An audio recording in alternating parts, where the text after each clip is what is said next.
नमस्ते। मैं हूँ तत्परा अहोरात्रा। मेरे पिता अहोरात्रा की गगन गोचरी वसुंधरा के शोध से आज आपके साथ जानकारी बांट रही हूँ। आधुनिक विज्ञान के वजह से हम आज मात्र अपनी उंगलियों पर ही धरती का दृश्य देख सकते हैं। गूगल अर्थ को नमन करते हुए हम आगे बढ़ते हैं। दिखाई देने वाला दृश्य है हमारा भूमंडल ग्रिड के साथ। हमारे पूर्वजों ने भूमंडल में मौजूद उत्तर ध्रुव को सोम ध्रुव और दक्षिण ध्रुव को यम ध्रुव का नाम दिया। यही है हमारा यमलोक और यही है हमारा स्वर्गलोक। हम इन सुख और दुख के बीच घड़ी के पेंडुलम की तरह झूल रहे हैं। इन सुख और दुख से मुक्त होने को ही हम मुक्ति कहते हैं। हमें हमारे पूर्वजों का एस्ट्रोनॉमी यानी खगोल विज्ञान पता चलेगा। गुजरात के नीचे के हिस्से को उल्टा देखने पर यह गरुड़ आकृति में नजर आता है। आइए देखते हैं कैसे। यही है गुजरात। गरुड़ का मुख पे नजर आ रहा आंख ही है हमारा जूनागढ़।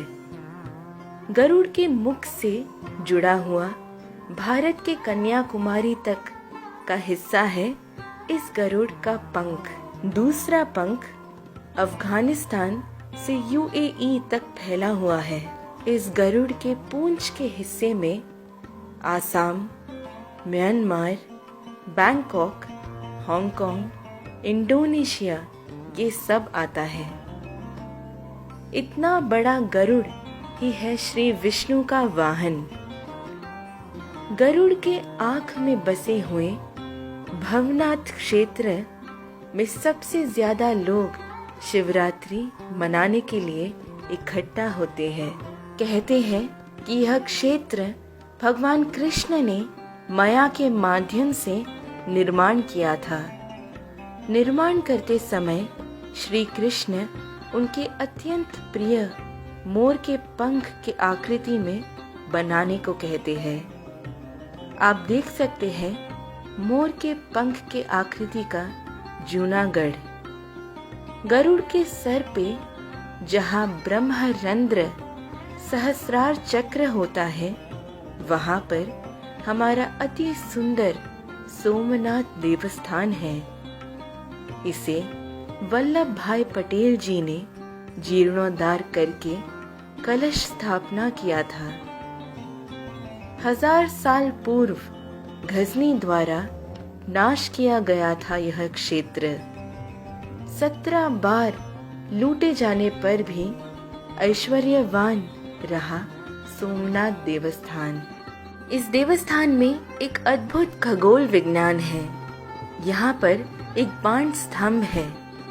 बाण स्तंभ में एक बाण की आकृति है जो दक्षिण ध्रुव की तरफ मुड़कर दक्षिण ध्रुव की ओर इशारा कर रही है और इसीलिए इसे बाण स्तंभ का नाम दिया गया है।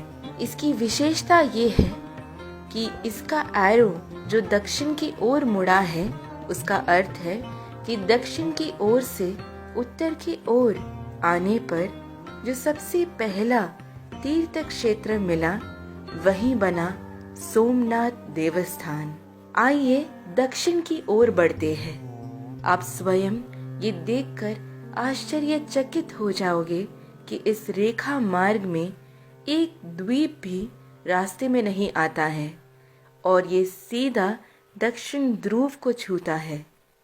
आज के ज़माने में जहाँ हमें हमारे बाजू के घर में क्या चल रहा है ये भी नहीं पता, लेकिन गूगल अर्थ की मदद से हम आज आसानी से इतनी दूर लगभग 24,000 किलोमीटर तक देख पा रहे हैं।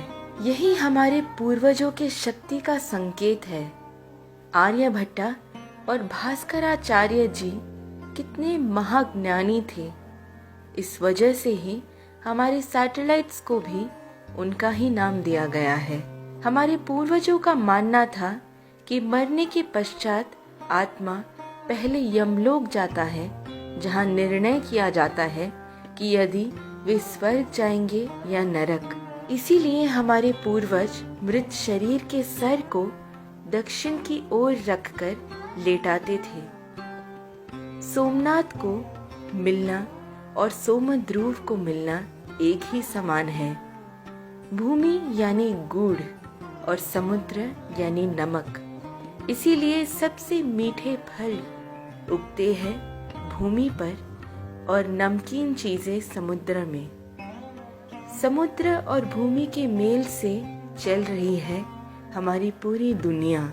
सोमनाथ की यह अद्भुत लीला पहचानी गई सप्त ऋषि यानी मरीचि, वसिष्ठा, अंगीरसा, अत्रि, पुलस्त्य, पुलह, क्रतु और अगस्त्य ऋषि, ध्रुव ऋषि, हमारे संचारी ऋषि नारदा, राजा ऋषि भगीरथा, विश्वामित्र जैसे कई लोगों के तपों, संचारी, योग और दिव्य दृष्टि द्वारा।